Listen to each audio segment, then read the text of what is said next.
17 people have been confirmed dead this morning following a devastating collision on Seke Road at Unyane Bridge near Waterworks. Kusangana kwatikuita zvakare pachannel ino, channel yeZimuTness TV, pandinodzoka nemaupdates akasiyana-siyana, uye ndinoti kana kari kekutanga kusvika pano ndinokumbira kuti ungobaya button rekusubscribe then turn on the notification bell kuitira kuti usarasikirwe neevery update yandinodzoka nayo pano nguva nenguva. Ladies and gentlemen, ndadzoka zvakare nenhau inosuwisa uye ichirwadza apo pafiwa nevanhu vanosvika ivo 17 vafira patsaona yaitikira pana Unyane Bridge near Waterworks after a 30-ton truck ratsimbirira echitungwiza commuter or minibus. Reports say 17 died along Seke Road at Unyane Bridge near Waterworks. Tsaona iyi yaitika between a 30-ton haulage truck rine South African number plate. Truck iri ranga richibva kuSouth Africa richienda kuMalawi, and a commuter or minibus yanga yakatakura vanhu vachibva kutown vachienda kuchitungwiza. Truck iri racross kubva kuroad inobva iyo kuchitungwiza ichienda kutown rikanotsimbirira kombi yanga ichibva nedirection yekutown ichienda kuchitungwiza. Patsaona iyi panga paine vana 2 vadiki vafirawo mutsaona iyi, uye papona vakadzi vairi vaendeswa kuchipatara, asi vakadzi ava vanonzi vanga vakakuvara zvakaipisisa. Then truck riri kunzi risati radonha radhuma vanhu 2 zvakare ndokubva vafira pasport. Driver wetruck ari kunzi ararama asi akuvara zvakaipisisa aendeswa kuchipatara. Ladies and gentlemen, I'm going to play you video raDJ Ola vari pascene reporting live pane zvaitika. Asi mapedza kuona this video iyi, ngatisangane mucomment section tichingoti rest in peace kune vanhu vafira patsaona iyi. Okay, just a quick update. Jambo yetu kitsanangurenya yaitika pano pa St Mary's Bridge uchipinda muchitungwiza before just about 200 meters before St Mary's police station.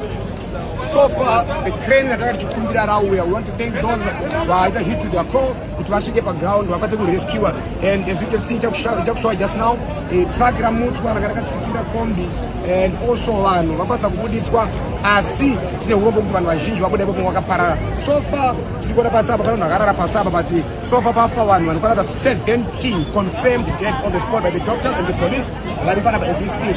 Tine vana 2 vadiki, umwe angafungidzwa kuti angangoita makore ari 3 years, umwe wacho anofungidzwa akangosvika pamakore 7 years.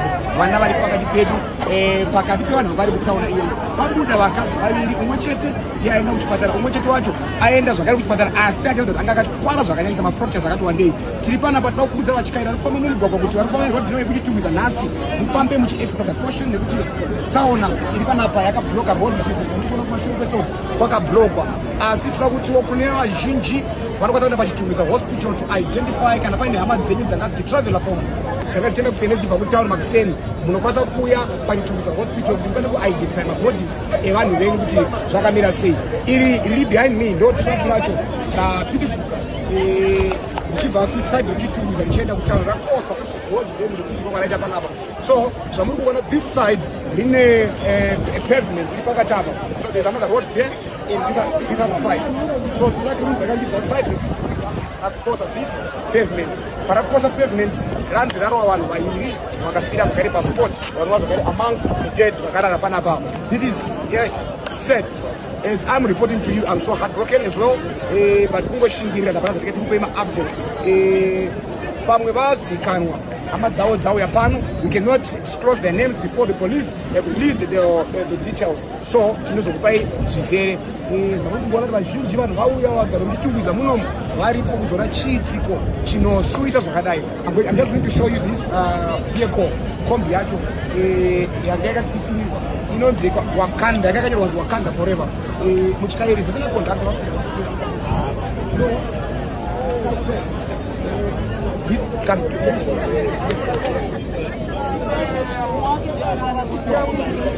this is the vehicle. This is the vehicle. It's quite sad.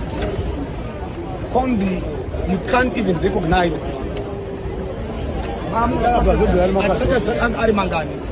But so far, vanhu 17 ndovabuditswa vakaradzikwa. tine urombo nevafirwa, tine urombo nechitiko chiri pano kwagara kuchitumbisa. Truck ndo ramuri kuona iri pana zvakare. You can't even recognize it as well. Takuona trailer but musoro wegonyeti apachisina pamuri kungoona inonzi horse yacho nevanoziva kuti matrucks apachisina pakutara engine chete mutyairi wegonyeti apona aenda kuchipatara. Kutaura kwachikuita tikuona vazhinji vauya varidzi vetruck vasviko.